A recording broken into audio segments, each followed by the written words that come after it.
Bonjour tout le monde, aujourd'hui on va s'amuser à tester des astuces make-up qui font le buzz en ce moment sur les réseaux sociaux. Je vois des vidéos passer partout sur TikTok, sur Instagram, j'ai vu des vidéos YouTube aussi qui reprennent ces astuces make-up. Je n'invente rien aujourd'hui, mais le concept me plaît beaucoup et il y a certaines astuces que j'avais vraiment envie d'essayer. Et par rapport aux astuces que j'ai sélectionnées, j'ai vraiment fait en sorte de choisir des astuces qu'on peut appliquer au quotidien en fait. Parce qu'il existe des astuces qui sont très fun à regarder. Par exemple, il y a des vidéos où on voit les personnes se tartiner la face de rouge à lèvres bien rouge avant d'appliquer du fond de teint.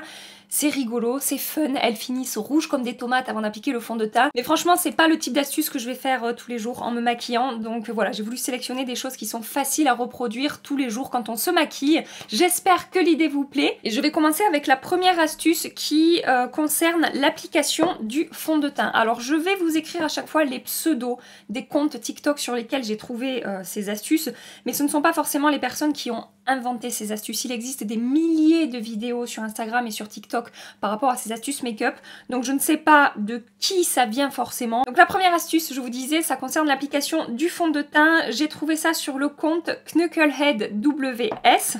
Heureusement que c'est écrit ici, ça sera plus simple pour vous. J'ai déjà appliqué ma base de chez Gucci, c'est le sérum de beauté fluide soyeux. Tous les produits que j'utilise aujourd'hui seront dans la barre d'infos. Tout d'abord, elle explique qu'elle dépose son fond de teint sur son visage. Alors elle a un flacon en plastique, elle dépose directement avec l'embout sur son visage. Moi je vais le déposer au doigt. J'ai sélectionné le fond de teint Activewear 30 heures Super Stay de chez Maybelline qui ressemble du coup au fond de teint que la personne utilise dans sa vidéo TikTok. Elle utilise le Infaillible de chez L'Oréal mais en version mat. Et je me suis dit que ce fond de teint Maybelline se rapprochait pas mal du fond de teint que la personne utilise dans la vidéo. Donc voilà, elle se tartine le visage comme ça en faisant plein de petits points avec son fond de teint.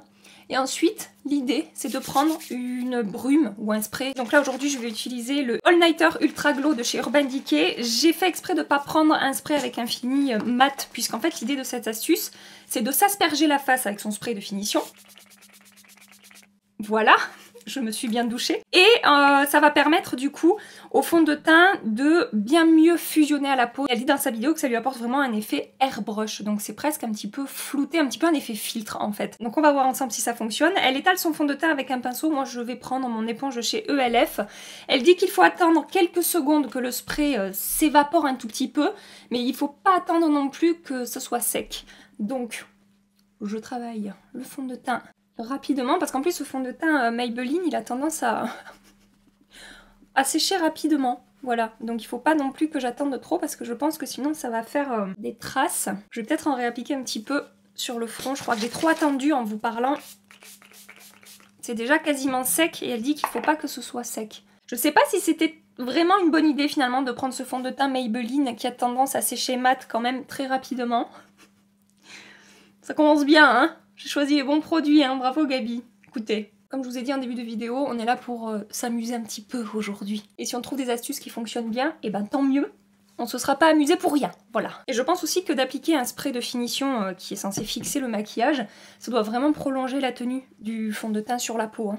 Écoutez, effectivement, le rendu est très joli sur la peau. Le fond de teint a bien fusionné avec ma peau. Je n'ai pas d'effet de matière. Le rendu est très joli. J'ai un effet assez naturel, on va dire, malgré la couvrance de ce fond de teint et son fini mat. Et justement, je trouve que de l'avoir mélangé avec ce spray Ultra Glow de chez Urban Decay, regardez la lumière que ça a apporté à ma peau, le joli glow fondu que ça a apporté à ma peau. J'aime beaucoup le résultat. J'ai un rendu plus glowy et encore plus fondu peut-être que d'habitude. Première astuce.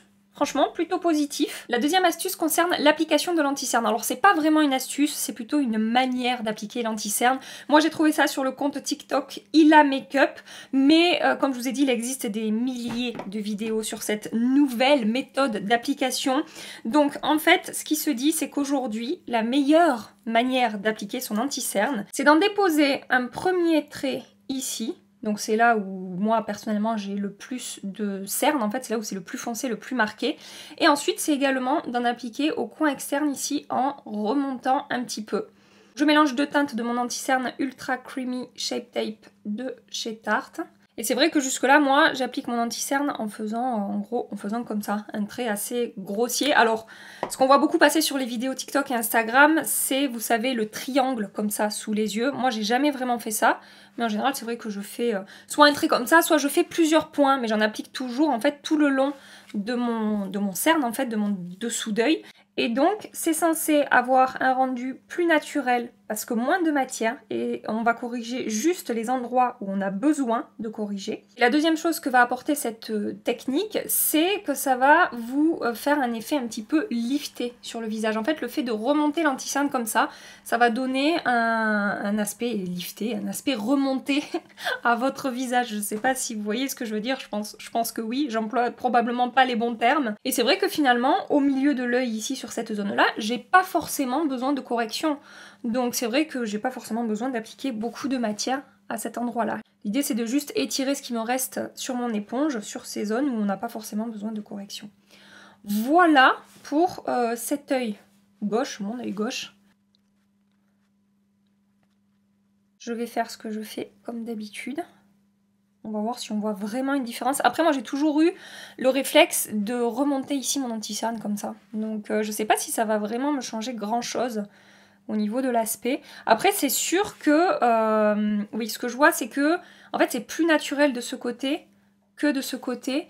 Et le fait d'appliquer moins de matière ici qu'ici, je pense que ça va aider l'anti-cerne à mieux se comporter au cours de la journée, peut-être à mieux tenir, à faire moins d'effet de matière, à moins filer dans les petites rides et les petites ridules, et à avoir un rendu un petit peu plus fin sur la peau. C'est vrai que c'est plus naturel ici, il y a moins, en fait, il y a moins de texture, hein, il y a moins de matière, donc forcément sur la peau, ça va être plus fin et plus naturel de ce côté, et du coup, je trouve que ça file déjà moins ici que ce que ça peut filer de ce côté.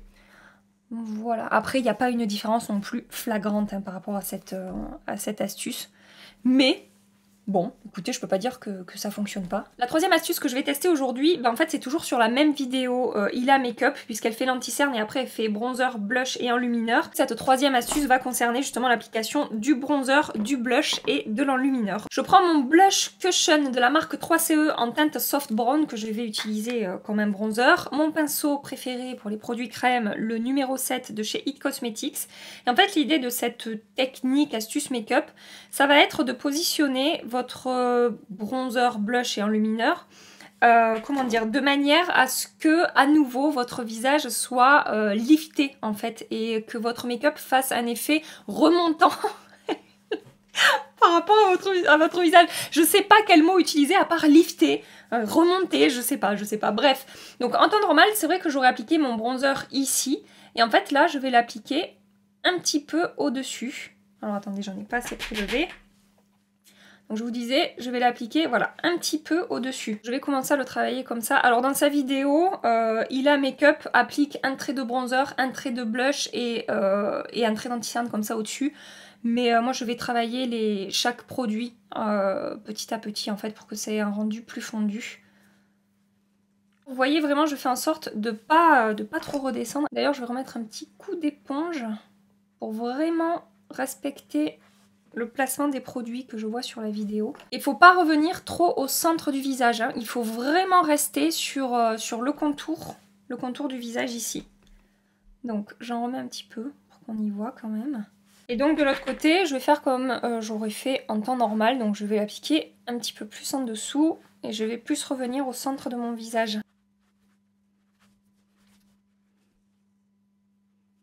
Je trouve qu'on voit déjà la différence entre ce côté qui est plus structuré et du coup effectivement un petit peu plus lifté que ce côté où ça peut avoir tendance à arrondir un petit peu la forme de mon visage et à faire un effet tombant un petit peu plus que de ce côté. Pour le blush, je vais utiliser, je l'ai mis où? Le blush liquide de chez Ilia. C'est le Color Hales Multimatte Pigment que je vais utiliser en teinte Waking Up. Je vais prendre un pinceau plus précis, c'est un pinceau de la marque Real Techniques mais il n'y a plus la référence dessus. Et donc l'idée, ça va être encore une fois de ne pas appliquer le blush sur le haut des pommettes ici, mais de l'appliquer plutôt sur les contours du visage et un petit peu au-dessus du bronzer, presque là en fait où j'aurais appliqué l'enlumineur. Vous voyez, vous pouvez remonter un petit peu sur les tempes aussi. Ça c'est quelque chose que je fais toujours moi, de remonter le blush un peu sur les tempes. Ah, je me rends compte que j'ai plein de fond de teint dans les cheveux encore. Mais j'adore faire ça en ce moment. Je passe mon temps avec du make-up collé dans mes cheveux. Je suis vraiment un boulet quand même. Et de l'autre côté, du coup, je vais l'appliquer sur le bombé de... Enfin, sur le bombé. Sur le centre de ma pommette. J'exagère quand même un petit peu la chose en le ramenant bien vers le centre de mon visage. Mais moi, je pense que vous pourrez vraiment voir en fait que l'endroit où vous allez placer votre make-up, ça peut vraiment changer la forme de votre visage en fait. Et c'est un petit peu la tendance de cette vidéo qu'on voit tourner partout, c'est ça. L'endroit où vous allez positionner votre blush bronzer enlumineur, ça peut vraiment changer la forme de votre visage. Ça va, comme je vous ai dit, arrondir mon visage et apporter un effet un petit peu plus tombant à mon teint. Je vais quand même appliquer une petite touche d'enlumineur liquide ici. Donc c'est le Glow Away de chez Marc Jacobs en teinte Sunlit. C'est un enlumineur très naturel. Porter un petit peu plus de lumière ici. La technique suivante, je vous avoue que c'est quelque chose que je ne fais jamais et que je ne pense pas forcément reproduire par la suite. C'est vraiment ma curiosité qui m'a poussée à tester cette technique avec vous aujourd'hui. Je la tiens de Nikki Tutorials, donc elle a un compte TikTok sur lequel elle a partagé sa technique pour faire du contouring au niveau de son nez. Donc si vous me connaissez, vous savez que je ne fais jamais ça, mais j'ai été assez bluffée par l'efficacité de cette technique, donc je vais faire la même chose aujourd'hui.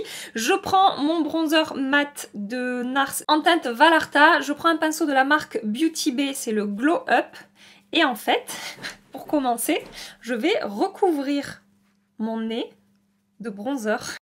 Donc je vous préviens, je vais ressembler à rien d'ici quelques secondes. On dirait que je reviens du ski et que j'ai oublié de mettre de la crème solaire sur mon nez, alors vraiment j'ai le nez cramé, on dirait que j'ai le nez cramé, voilà.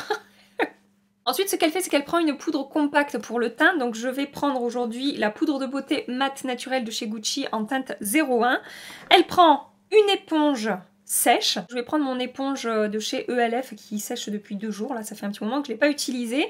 Et en fait, ce qu'elle va faire, c'est qu'elle va appliquer la poudre tout le long de son nez, comme ça, en disant que plus vous allez vous rapprocher du centre de votre nez et plus il va paraître fin, en fait, au niveau de l'arête du nez. Je ne sais pas si elle est assez couvrante, cette poudre, pour que ça fonctionne. Écoutez, on va voir, on fait des tests, on est là pour s'amuser. Donc vraiment, elle recouvre tout son nez, comme ça.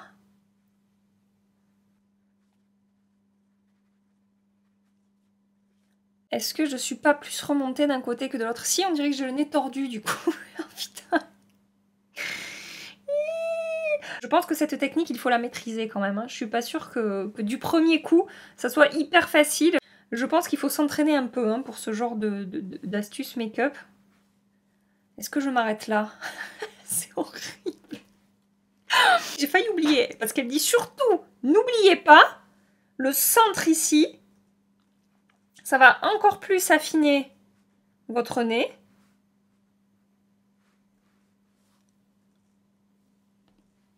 Pourquoi je me suis lancée là-dedans?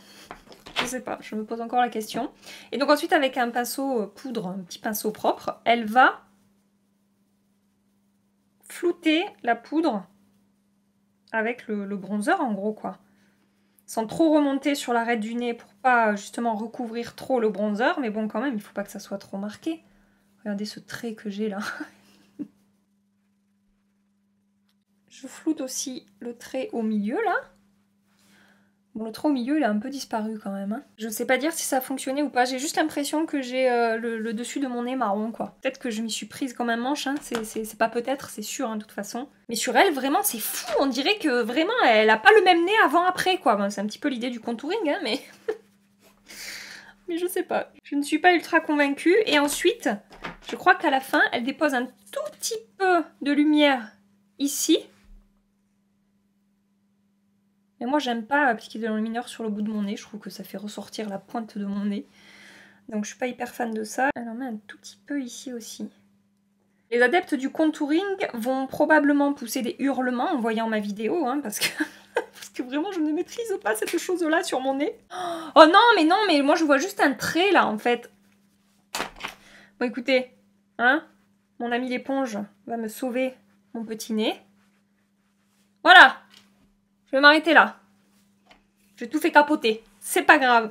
La technique suivante, je l'ai déjà testée une fois et je trouve que ça fonctionne plutôt bien, donc j'avais envie de partager ça avec vous. Cette technique va vous aider à tracer un trait d'eyeliner assez facilement. Je dis pas que ça va vous changer la vie, mais j'ai trouvé que c'était plutôt pratique. J'ai trouvé cette technique sur le compte TikTok Ipsy, et alors pour faire mon trait de liner, j'ai monté mon gros miroir là devant moi, parce que c'est comme ça que je préfère faire mon trait de liner. Il faut que je sois vraiment proche de mon miroir, mais je vais vous expliquer cette technique en détail. Donc je prends mon liner du moment, c'est le Shiseido Gel Liquid Liner, et en fait cette technique va consister à faire 3 traits sur votre paupière. Le premier trait étant au centre de votre paupière et étant le plus petit trait des 3, le deuxième aux 2/3 de votre paupière, et le troisième vers l'extérieur de votre œil, et le troisième sera le plus long des 3. J'espère que le focus va se faire comme il faut et que vous allez voir ce que je fais. Donc je fais un premier petit trait ici, ensuite un plus grand trait là, et ensuite le troisième, le plus grand, là. Vous voyez? J'ai fait ces 3 petits traits. Et en fait maintenant l'idée ça va être de rejoindre ces 3 traits pour faire la forme de votre liner. Donc moi j'ai l'œil qui tremble comme toujours. Je vais essayer de faire ça correctement.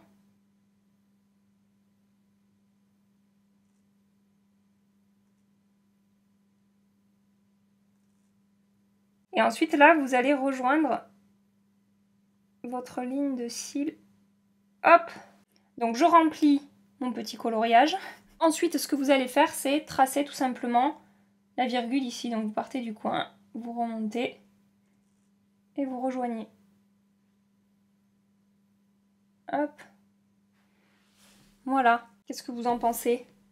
C'est pratique ou c'est moi qui trouve ça pratique alors que c'est pas pratique du tout? D'ailleurs, ça me fait penser que ce que j'aurais pu faire, c'est faire 4 traits de liner, dont le dernier pour la virgule. Je vais tester de ce côté-là. Restez avec moi. Ne me quittez pas.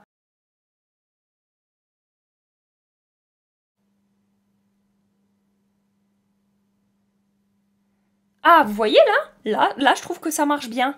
À part que j'ai l'œil qui pleure et que je me suis collé du noir partout. Mais sinon, sur le principe, ça marchait bien. Voilà. Ah, mais j'arrive bien là. Voilà, là, je suis contente. Et après, j'ai plus qu'à longer ma ligne de cils. Bon, après réflexion, en fait, je sais pas si c'est vraiment très pratique.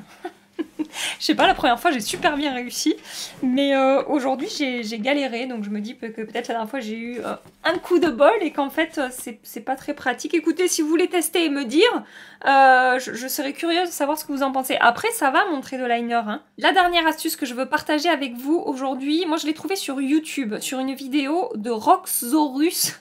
Je vous accroche la vidéo ici, mais apparemment elle l'a trouvée sur TikTok. Mais voilà, moi je vous partage mes sources à moi. Et donc l'idée de cette astuce, ça va être de fabriquer votre propre baume à lèvres teinté à partir d'un baume à lèvres transparent. Alors vous allez me dire, bah oui, il suffit de mélanger un petit peu de rouge à lèvres avec un baume à lèvres et ça fait un baume à lèvres teinté.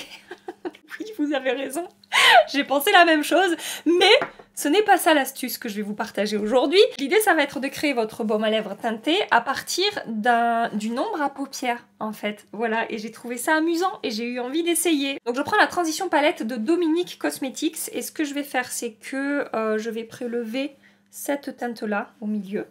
Alors je la prélève au doigt. Et alors elle, dans sa vidéo, elle utilise un baume à lèvres transparent en stick. Alors moi j'ai pas ça sous la main. Elle passe son baume en stick transparent sur le swatch et qu'ensuite elle applique directement avec le raisin du baume directement sur ses lèvres et ça fait un produit teinté. Donc en fait ce que je vais faire, c'est que je vais prélever un petit peu de mon baume à lèvres de chez La Neige. Je vais mélanger à ce swatch là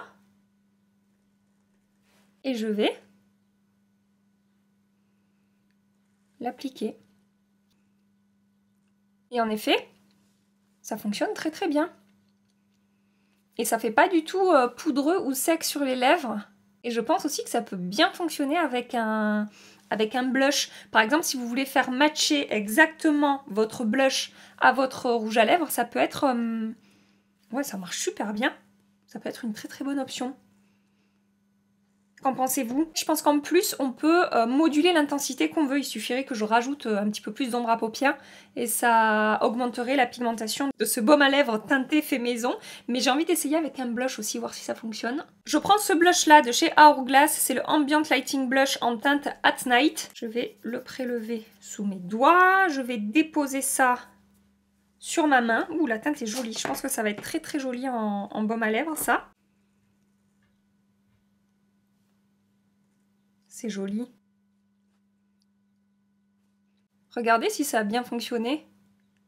C'est super joli. Et du coup, je vais prendre le blush Hourglass, un tout petit peu, très légèrement. Et je vais déposer ça là où j'ai appliqué du blush. Et du coup, j'aurai mon baume à lèvres complètement assorti à mon blush. N'est-ce pas merveilleux? Non, franchement, je trouve que ça fonctionne très très bien. Et ça reste très fin sur les lèvres, on sent pas l'effet du tout poudre des produits qu'on a appliqués, qu'on a mélangés avec le baume à lèvres. Et c'est sympa, je pense, pour multiplier les options baume à lèvres qu'on peut avoir à la maison. Et pour, je vous dis, faire bien matcher avec votre maquillage des yeux ou avec votre blush. Et si vous avez la folie des couleurs, vous pouvez créer votre baume à lèvres avec une palette comme ça. Ça peut être sympa aussi. Écoutez, j'ai terminé les quelques astuces que j'avais envie de tester avec vous. Alors, bon, il y en a qui ont bien fonctionné, d'autres un petit peu moins, comme vous avez pu le voir. Je vais continuer à tester ces astuces et ces techniques. Je reviendrai vers vous. Je crois que celle que je préfère quand même aujourd'hui, c'est de mélanger le fond de teint avec le spray de Urban Decay. J'ai adoré le glow que ça apportait à ma peau et le rendu était très joli sur ma peau. Et le fait de faire attention au positionnement du blush et du bronzer. J'aime beaucoup ce côté qui paraît plus fin et plus structuré que ce côté. N'hésitez pas à me dire en commentaire ce que vous pensez des techniques et astuces que je vous ai partagées aujourd'hui. J'espère vraiment que cette vidéo vous a plu. Si c'est le cas, pensez à la liker avant de partir. Appuyez sur ce petit pouce en l'air, ça fait toujours plaisir, je vous le dis à chaque fois. Mais voilà, sachez que c'est important pour les créateurs de contenu de voir voilà, qu'un contenu vous a plu. Vous pouvez également vous abonner si vous voulez continuer les aventures avec nous. Et en attendant ma prochaine vidéo, je vous fais des milliards et des milliards de bisous. Prenez soin de vous et à très bientôt. Bye bye.